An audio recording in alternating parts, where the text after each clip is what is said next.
Hello दोस्तों, कैसे हैं आप लोग? तो कैसे हैं कमेंट में बताइएगा।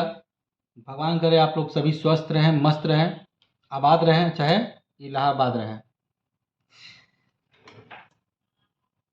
आप लोग कैसे हैं अपने जीवन में? सब लोग भगवान करे खुश रहिए, स्वस्थ रहिए और मस्त रहिए।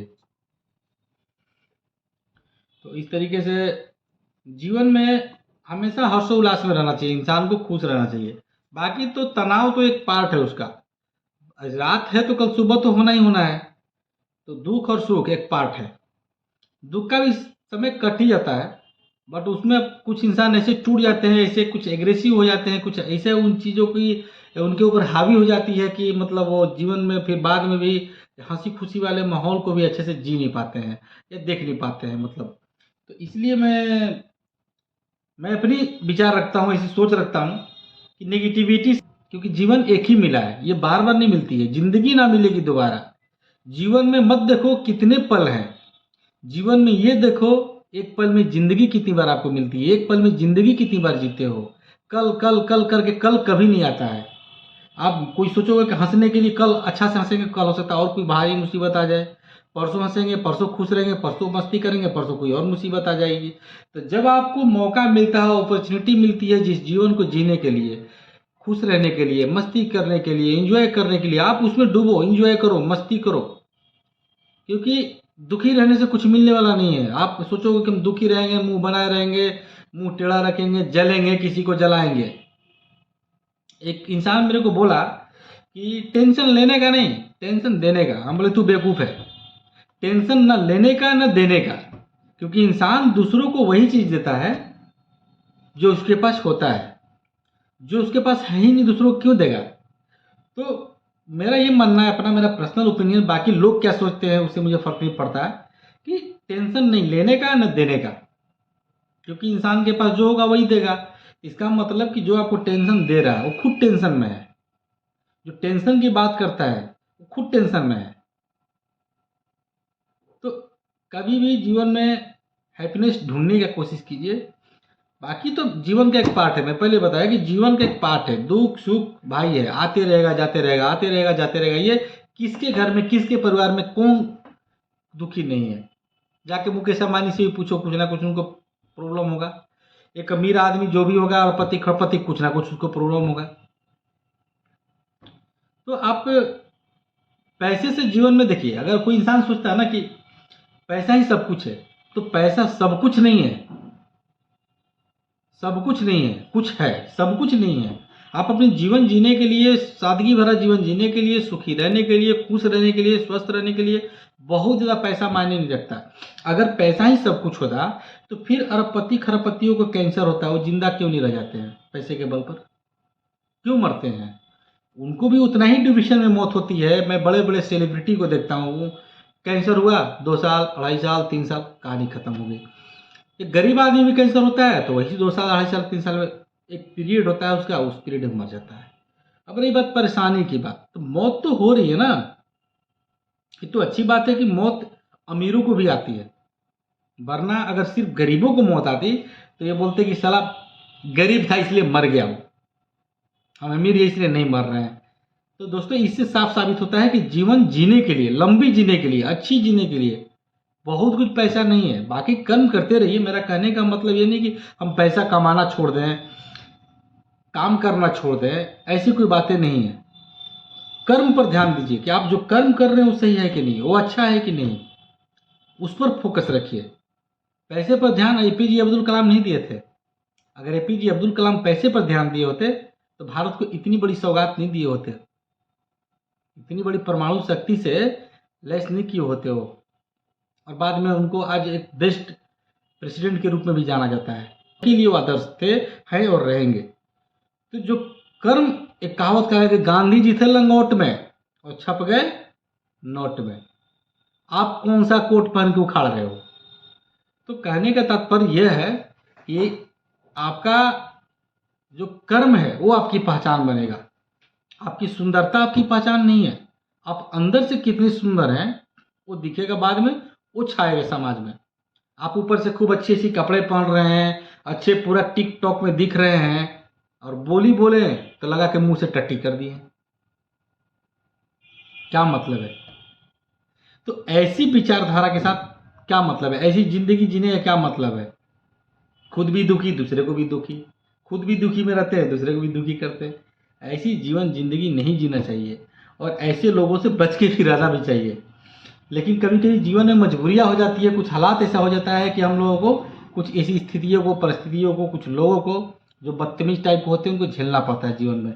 हमारे आसपास घर द्वार, पड़ोसी, रिश्तेदार, कुछ लोग ऐसे होते हैं तुम चाह करके भी उनको बिल्कुल जो है मतलब हाइड नहीं कर सकते हैं, छुपा नहीं सकते हैं।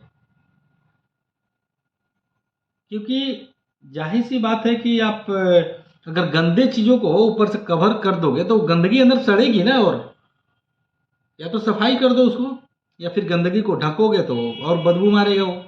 तो दो ही विकल्प है, या तो सफाई कर दो या आप खुद वहां से हट जाओ।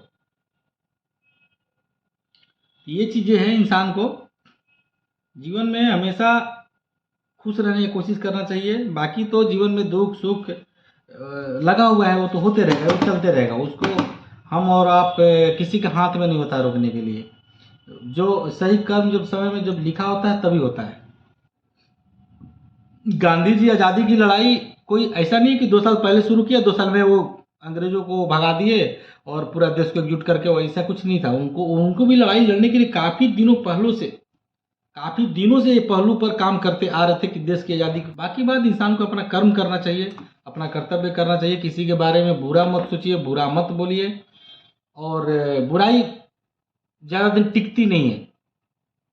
मैं एग्जाम्पल के तौर पर मैं देख चुका हूँ, मेरे साथ या किसी के साथ जो भी लोग कुछ बुरा करते हैं, बुरा सोचते हैं, बुरा बोलते हैं, या किसी को हार्ट, ये चीज़ बहुत पड़ता है किसी के ऊपर। आप करके देखो ऐसा किसी को, आपको लगेगा कि क्षणिक पल के लिए 4 पैसा आ रहा है, मैं तो पैसा कमा, नहीं, वो पैसा आपका आएगा लेकिन बरकत नहीं होगी आपको उसमें। आप हमेशा बर्बादी रहोगे, हमेशा दुखी रहोगे, हमेशा कष्ट में रहोगे, बीमारी में रहोगे, तकलीफ में रहोगे। कहावत का है कि पहला सुख निरोगी काया। अगर आप स्वस्थ हैं तो सबसे अति सुंदर है ये। पहला सुख निरोगी काया, दूसरा सुख घर में हो माया। आपके परिवार में अगर प्रेम भाव है, शांति है, शांति का माहौल बना है तो बहुत अच्छा बात है। और तीसरा सुख सुलक्षण नारी। अगर आपके घर में आपकी पत्नी, आपकी माँ, आपकी बहन ये सारी संस्कारी है, सुलक्षण है, अच्छी है, व्यवहारिक है, तो बहुत अच्छी बात है, सोने पर सुहागा है तो। और चौथा सुख पुत्र हो गया कारी। अगर आपका बेटा आज्ञाकारी है, गलत चीज़ों में शामिल नहीं है, गलत काम नहीं करता है, दारूबाज नहीं है, नाजायज काम नहीं करता है, तो आप दुनिया का सबसे अच्छे इंसान हैं। कहावत कहा गया कि पुत्र कपूत तो का धन संचय और पुत्र सपूत तो का धन संचय। अगर पुत्र कपूत निकल गया आपका तो आप धन बटोर कर कुछ नहीं करेंगे, बर्बाद कर देगा, वो तो खत्म कर देगा। और पुत्र सपूत तो का धन संचय। अगर पुत्र आपका सपूत निकल रहा है, अच्छा निकल रहा है, अच्छे क्षेत्र में जा रहा है, तो भी धन संचय करने की आवश्यकता नहीं उसके लिए। क्या करेगा वो? धन बना लेगा वो। उस धन, आप खुद से किसी का बुरा मत कीजिए। आप अगर अच्छे बने रहेंगे या अच्छे हैं तो इसका मतलब ये नहीं है कि आपके जीवन में बुरा समय नहीं आएगा, आपको जीवन में कष्ट नहीं आएगा, आपके ऊपर विपत्ति नहीं आएगी। आएगी, रोका नहीं जा सकता है। क्योंकि श्री रामचंद्र के जीवन में भी बुराई आई थी, लेकिन वो बुराई उनको श्री रामचंद्र के रूप में पुजवाने के लिए ही आई थी, उसी के लिए आई थी। क्योंकि श्री रामचंद्र अगर अयोध्या की गद्दी को धारण कर लेते, कौन उनको जानता? एक अयोध्या का राजा बन के रहते, कौन उनको मानता? भगवान कोई नहीं मानता। जिस तरह से बाकी जो उस टाइम के जो राजाएं थे, उसी टाइप की एक राजा में होती उनकी गिनती। लेकिन राम का उनकी सौतेली माँ के द्वारा मिला हुआ श्राप, जिद, 14 साल का वनवास, और उस 14 साल का वनवास जाना, पत्नी को लेके जाना, भाई को लेके जाना, फिर वहां जाकर रावण से युद्ध करना, बांदरी सेना बनाना, फिर राम नहीं तो हनुमान का भी कोई अस्तित्व नहीं होता।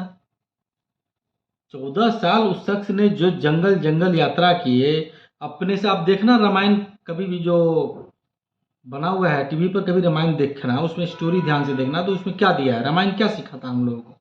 कि रामायण कहता क्या करना चाहिए, महाभारत कहता क्या नहीं करना चाहिए। और एक ये भी सच्चाई है कि रामायण और महाभारत दोनों किसी नारी के वजह से ही रचा गया है। इसमें नींव का ईंट जो है नारी ही है। अगर राम सीता को लेकर जंगल नहीं जाते तो मतलब ही नहीं था कोई रावण से लड़ाई करने का। सीता को लेके गए, सीता का हरण हुआ, अगर लक्ष्मण के पास सुपर्णरेखा नहीं आती कोई मतलब ही नहीं था ना लड़ाई झगड़ा का। रावण को घमंड को तोड़ना, रावण की लंका को तहस नहस कर देना, इतना बाहुबली बलिशाली इंसान को जो देवताओं पर अपना हुक्म चलाता था, और एक मामूली सा इंसान जो दिखता था ऐसे अयोध्या से निकल के जंगल जंगल के रास्ते से भटकते हुए रावण की लंका को लय कर दिया, प्रलय कर दिया।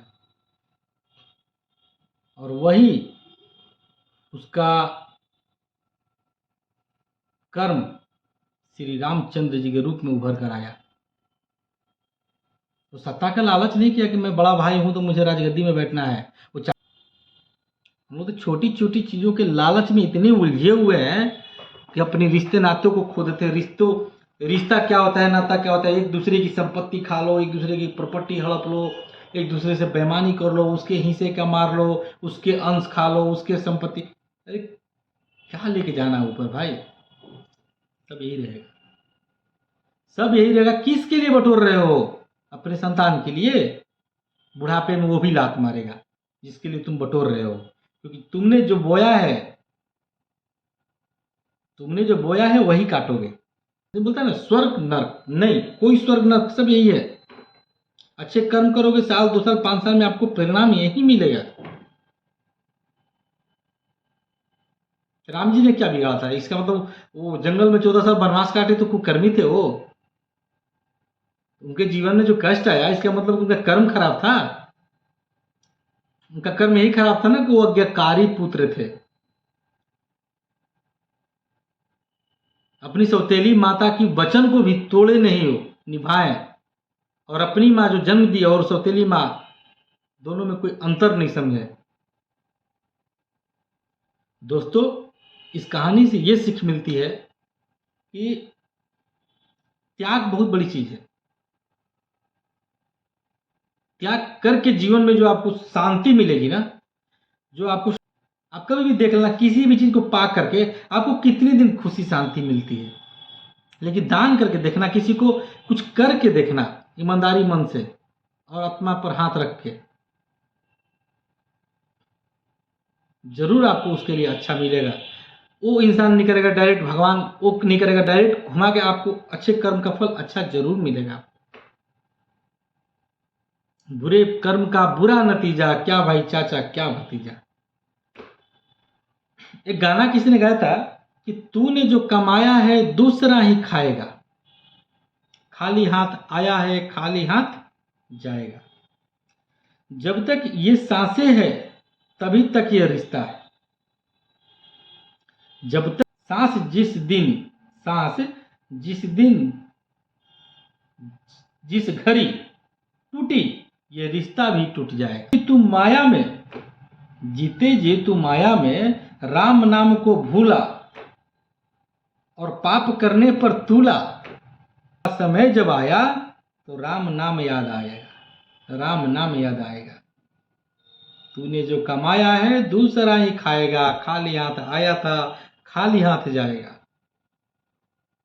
इस घमंड में मत रहो कि जिस औलाद के लिए तुम दूसरे से, भाई से, भतीजा से, किसी से, अड़ोसी से, पड़ोसी से, दोस्त से, किसी से करप्शन करके, बेईमानी करके, उसके हिस्से हड़प कर तुम चोरी करके खाओगे तो फल जाओगे, फूल जाओगे और तुम्हारा बेटा स्वर्ग का सीढ़ी लगा देगा। नहीं होता है ना बड़े बड़े शहरों में, उसमें कोई रिक्शा चलाने वाले की माँ बाप नहीं जाते हैं, अमीर के माँ बाप जाते हैं। जिस तरह के वो अपने बच्चों को संस्कार दिए हुए रहते हैं बचपन से, जिस तरीके का संस्कार का चैप्टर पढ़ाए होते हैं अपने जीवन में अपने बच्चों को, वही बच्चा एक दिन उनको लात मारकर अमेरिका चला जाता है, उनको हैप्पी होम में रख देता है बुढ़ापे में। तब वो बुढ़ापे में रोते हैं कि हमारा बेटा, हम उसके लिए तो ये किए, हम उसके लिए वो किया, हमने उसके लिए ये प्रॉपर्टी बनाई, हमने इतना पैसा कमाया, हमने इतना किया, ये किया। बुढ़ापे में याद आती है उनको। क्योंकि जवानी में उसको अच्छा संस्कार ही नहीं दिए ना। वो जवानी में औलाद को अच्छे संस्कार नहीं दीजिएगा, उस औलाद को ये नहीं सिखाइएगा कि ये तुम्हारे दादा दादी हैं, या फिर उस औलाद के सामने अपने माता पिता की आप इज्जत नहीं कीजिएगा, तो औलाद भी आपका वही करेगा जो आप अपने माँ बाप के साथ करते हुए आए हैं। एक छोटी सी मोटिवेशनल कहानी आप लोगों के साथ शेयर कर रहा हूं मैं, कि एक बार एक व्यक्ति था जिसका एक 8 साल का बेटा था, और अपने बूढ़े माँ बाप से तंग आ चुका था। उसकी पत्नी बोली कि अरे यार, बूढ़े बूढ़ी बहुत परेशान कर रहे हैं, इनको बोरी में डाल के पहाड़ी से लुढ़का दो। मोटिवेशनल कहानी है, कोई रियल स्टोरी नहीं है, मैं कोई इसको देखने नहीं गया हूं, बट एक मोटिवेशनल के ही आप इसको समझ सकते हैं। वो इंसान ने क्या किया कि अपने बूढ़े माँ बाप को बोरी में भर के और ले आकर पहाड़ी से फेंकने लगा, गाड़ी से उतार के। इतने में लड़का बोला, पापा रुको। बोला, क्या हुआ बेटा? दादा दादी को ऐसे मत फेंको, बोरी से बाहर करके फेंको, इतना अच्छा बोरी के साथ मत फेंको। बोला, बोरी में क्या रखा है? बोला, पापा पता नहीं, बोरी ना मिले बाद में मुझे, एक समय ऐसा भी तो आएगा जब मैं आपको भी कैसे फिर फेंकूंगा।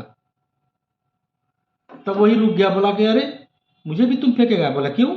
जब आप अपने माँ बाप को फेंक रहे हैं तो मुझे भी तो फेंकना पड़ेगा ये आपको पहाड़ी से। तो दोस्तों, इस कहानी से ये सीख मिलती है कि आप जो कर्म करोगे, जैसा कर्म का चैप्टर अपने संतान को पढ़ाओगे, जैसे अपने औलाद को संस्कार दोगे आप, वैसा ही बनेगा, और वो चीज़ आपके ऊपर भी हावी होगा। बच्चों को गाली देना सिखाओगे, वो बच्चे बड़े होकर आपको भी गाली देंगे। बच्चों को दूसरों को संस्कार इज्जत करने के लिए नहीं सिखाएंगे, बच्चों को आप अपने दूसरे को प्रणाम करने के लिए नहीं सिखाएंगे, पैर छूने के लिए नहीं सिखाएंगे, या परिवार में ही किसी को बताएंगे ये तेरा दुश्मन है, वो तेरा दुश्मन है, वो तेरा दुश्मन है। एक दिन आपको भी दुश्मन बनाएगा वो। चिंता करने की जरूरत नहीं है। तो कभी भी इस तरह के घटिया विचारों से लोगों को निकलना चाहिए। हम कहाँ हैं, कहाँ, किस दुनिया में जा रहे हैं, क्या लेके आए थे, क्या लेके जाएंगे, काहे मुंह फुलाएंगे किसी से हम, और किसी से क्यों जलेंगे हम। चिंता और चिता में सिर्फ एक बिंदु का फर्क होता है। क्यों हम जलेंगे किसी से? हर कोई अपनी अपनी, आपका हक का कोई ले रहा है तो उसको रोकिए, टोकिए, बोलिए, अपने हक की चीजों पर मत उसको किसी को आँचाने दीजिए। लेकिन आप क्यों किसी और से तरक्की से क्यों जेलेंसी रखेंगे? आप मनसा पाप क्यों रखेंगे कि 4 आदमी वहां खड़ा होकर बात कर रहा है, अच्छा अच्छा मेरे बारे में ही बात कर रहा होगा, मेरा ही शिकायत कर रहा होगा। मोदी को तो लोग रोज गाली दे रहे हैं, मोदी देख भी रहा होगा वीडियो में, किसका विरोध करने आता है? तो आप इतनी बड़ी सोच रखो ना, देने दो गाली पीठ पीछे। कम से कम ये देखो कि लोगों की औकात नहीं है आपके सामने आके बोलने का, पीठ पीछे बोल रहा हूं। क्योंकि कफन में कोई जेब नहीं होता है,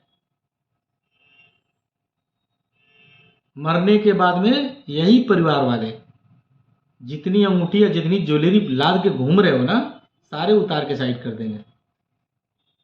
2 मीटर कपड़ा लाएंगे, 50 रुपए मीटर वाली, लपेट कर फूक देंगे। ना तुम्हारे साथ सोना जाएगा तुम्हारा, ना चांदी जाएगा, ना जेब में रुपया जाएगा, ना लग्जरी फोन जाएगा, ना लग्जरी गाड़ी जाएगी। मिट्टी के कचड़े के ढेर में ले जाकर जला के उधर नदी में फेंक देंगे। किस बात का घमंड करते हो? सुंदर हो, काला हो, गोरा हो, किस बात का घमंड? जलना तो उसी आग में है, एक दिन तो राख बनना ही है। किस बात का घमंड करना है भाई? उम्मीद करता हूं कि आप लोगों को मेरी कड़वी बातें जो है, किसी की बुरी भी लग सकती है, किसी को अच्छी भी लगती है। जिनको अच्छी लगी वो लाइक करे, जिनको बुरी लगी वो डिसलाइक करे। और आज की वीडियो को यही समाप्त करते हैं और फिर मिलते हैं एक न्यू वीडियो के साथ। तब तक